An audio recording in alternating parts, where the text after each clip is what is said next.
آپ نے کہا کہ آپ نے سیاست میں ہارے بھی جیتے بھی، اتنا خوبصورت وجیح نوجوان، اس نے کبھی دل بھی ہارا سر؟ دیکھیں، دل ہارنے کی بات جب میں نے آپ سے عرض کیا نا کہ شروع سے دل تو ہار گیا میں سیاست کے آگے. پھر میں تعلیم کا ہو گیا. اس طریقے سے یہ کہیں کہ کوئی وہ ایشوز، کوئی انسان تو میں بھی ہوں، لیکن اس کا یہ مطلب نہیں ہے کہ میں اپنی جو میرا سٹینڈ ہے زندگی کا، اس کے اندر مجھے کوئی ہرائے یا میں خود ہاروں، وہ میں نہیں ہوں.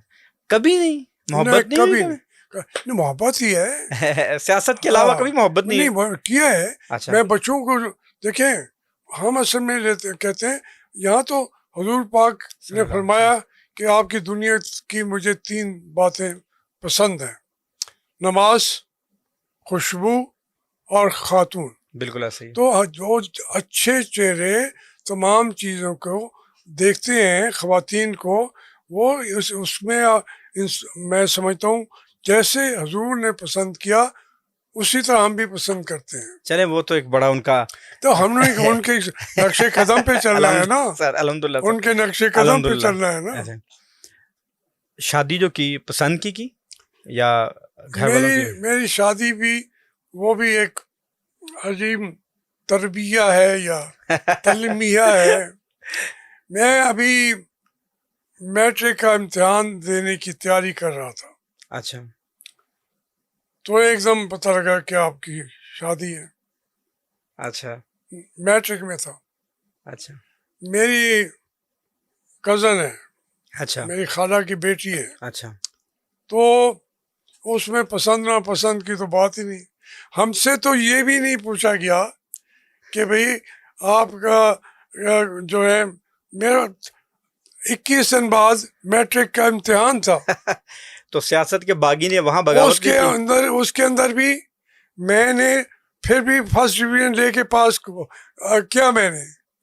اب اس میں شادی کے بعد ہزاروں باتیں ہوتی ہیں، مسائل ہوتے ہیں، بڑے مسائل ہوتے ہیں، ظاہری بات ہے. تو انہوں نے، ان کو پرواہ نہیں تھی، پڑھتا نہ پڑھے. تو اس لیے میں نے، چونکہ میرا سوچ تھی، مقصد تھا، میں نے اس کو حائل نہیں ہونے دیا. اچھا. لیکن شادی آپ یہ دیکھیں کہ میری شادی کو ہوئے 1966 میں ہوئی. اچھا. اچھا. مارچ 1966. تو اب آپ اندازہ لگا دیں. تو سیاست کے باغی نے گھر والوں کے خلاف بغاوت نہیں کی؟ میں کبھی بھی نہیں کی. میں نے 1-2 بغاوتیں کی. پہلی بات تو تھے کہ ہم روایتی سیاست میں ہمارے اباء اجداد تھے. اچھا ٹھیک ہے. وہاں کی گروپ کے اندر وہ سیاست کرتے تھے. اچھا. نام تو مسلم لیگ ہوتا تھا. ٹھیک. لیکن وہ وہاں کے اوپر جو فیوڈل لارڈ ہیں، بڑے ہیں، ان کی حیثیت کو یہ تسلیم کر کے اسی طریقے سے چلاتے تھے. میں نے پہلی بغاوت یہ کی کہ میں نے کہا کہ میں جمعیت، میں نے مولانا مودودی کی خلافت و ملوکیت پڑھی ہے. اچھا. تو انہوں نے کہا یہ تو پھر وہابی ہو گیا. میں نے کہا اگر یہی وہابیت ہے تو یہی صحیح. وہ جو میں بغاوت کر کے پھر میں چلتا گیا ہوں، پھر خاندان والے میرے پیچھے آئے، وہ بغاوت میں نہیں چھوڑی. لیکن باقی رہن سہن میں، معاملات میں، جو مجھے والدین نے کہا، جو میرے بڑے بھائیوں نے کہا، ان کو ہمیشہ میں نے سر جھکایا ہے. اچھا ہاشمی صاحب یہ بتائیے گا، سیاست میں آپ نے کہا کہ مودودی صاحب کو پڑھ کے مجھے خیال آیا کہ یہ ملوکیت کی طرف نہیں جانا، میں نے ایک جمہوری سٹیپ کی طرف جانا. تو جمہوری سٹیپ میں مودودی صاحب ہی آپ کو کیوں پسند آئے؟ اس وقت میری بات ہو رہی تھی ملوکیت کی. جی جی. ان کی کتاب پڑھی، خلافت و ملوکیت. بالکل ایسے ہی. کہ انہوں نے کہا کہ اسلام خلافت کے نظام رکھتا ہے، اس کے بعد وہ ملوکیت میں بدلا تو ہے نا. بنو امیہ ہوں یا بنو عباسیہ، وہ بھی ہاشمی تھے، انہوں نے بھی بادشاہیاں کی ہیں، وہ خلیفہ نہیں تھے. تو وہ اس کی انہوں نے جسٹیفیکیشن دی. سیاسی طور پہ میں جماعت اسلامی کو آج تک بھی میں نہیں سمجھتا کہ وہ بہت بڑی سیاسی جماعت ہے. اچھا. میرا اختلاف ذہنی، آپ نے ذہنی اختلاف کی بات کی ہے، یہ شروع سے تھا. لیکن جو ایک تباہر علمی تھا مولانا مودودی کا، جو میں نے پڑھا اور تفہیم کو پڑھا، پھر ان کا میں نے ایک ایک کتاب پڑھی، اس نے مجھے کم از کم اسلام کے دائرے سے باہر ساری زندگی نہیں نکلنے دیا.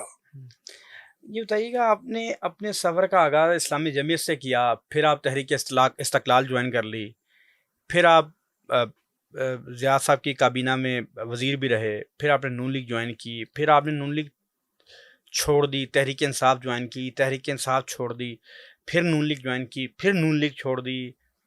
یہ آپ کی بےتابیاں ٹھہری کیوں نہیں ہاشمی صاحب؟ دیکھیں، ویسے تو بےتابی جو ہے وہ سچائی کی تلاش کے لیے مارا پھرتا ہے آدمی. ایسے ہی. لیکن جو آپ نے ترتیب بتائی ہے یہ صحیح نہیں ہے. اچھا. میں جمعیت کا رکن آج تک نہیں ہوا. ٹھیک ہے. میں جماعت اسلامی کا رکن آج تک نہیں ہوا. اچھا.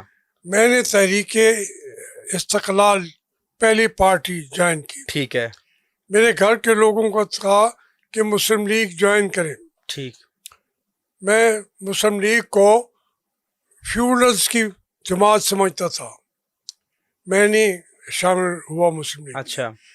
جب ان کے ساتھ شامل ہوا، اب تحریک استقلال اب ہے، پارٹی ہی ختم ہو گئی. جب تک وہاں پہ ایئر مارشل کھڑے تھے ہم ان کے آگے ہوتے تھے. اچھا. اسی لاہور کی سڑکوں پہ ہم نے ان کے پرچم کے نیچے جنگیں لڑی. اور اس کیوں شامل کیا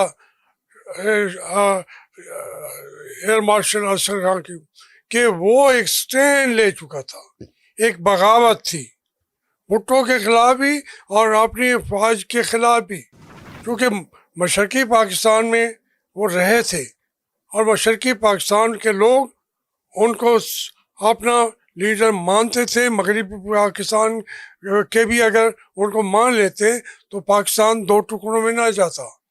اور آئیڈیل آج تک میرے ذہن میں کوئی ہے تو صرف مارشل ارشد خان ہے سیاستدان. لیکن قوم نے، پارٹیوں نے، اسی اسٹیبلشمنٹ نے نہیں چلنے دیا ان کو.